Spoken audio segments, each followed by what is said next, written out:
بسم الله الرحمن الرحيم تبارك الذي بيده الملك وهو على كل شيء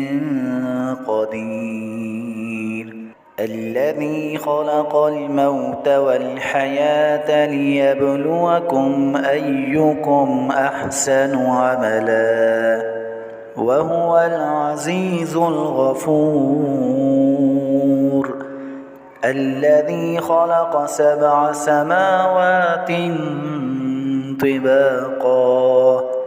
ما ترى في خلق الرحمن من تفاوت فارجع البصر هل ترى من فطور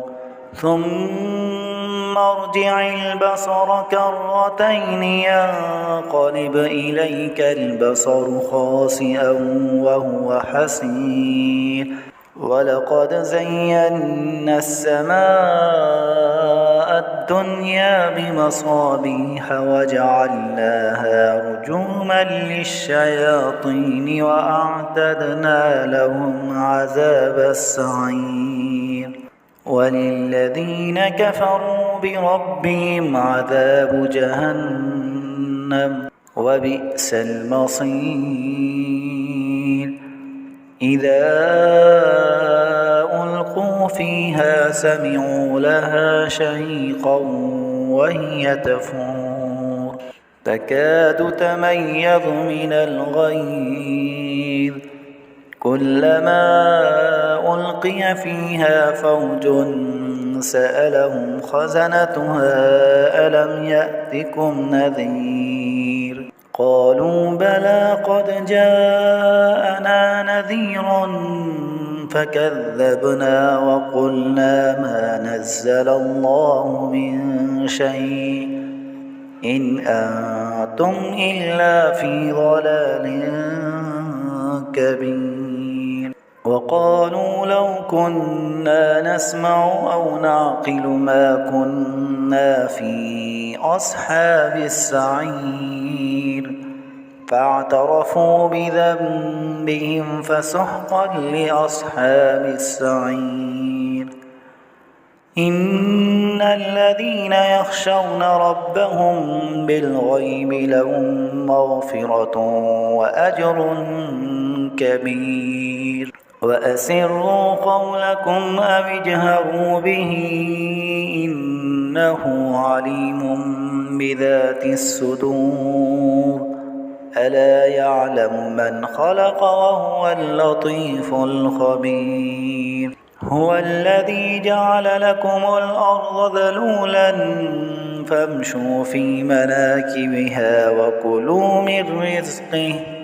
وإليه النشور أأمنتم من في السماء أن يخسف بكم الأرض فإذا هي تمور أم أمنتم من في السماء أن يرسل عليكم حاصبا فستعلمون كيف نذير ولقد كذب الذين من قبلهم فكيف كان نكير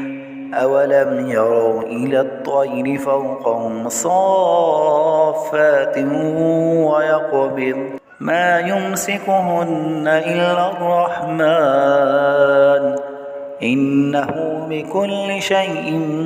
بصير أمن هذا الذي هو جند لكم ينصركم من دون الرحمن إن الكافرون إلا في غرور أمن هذا الذي يرزقكم إن أمسك رزقه بل لجوا في عتو ونفور أفمن يمشي مكبا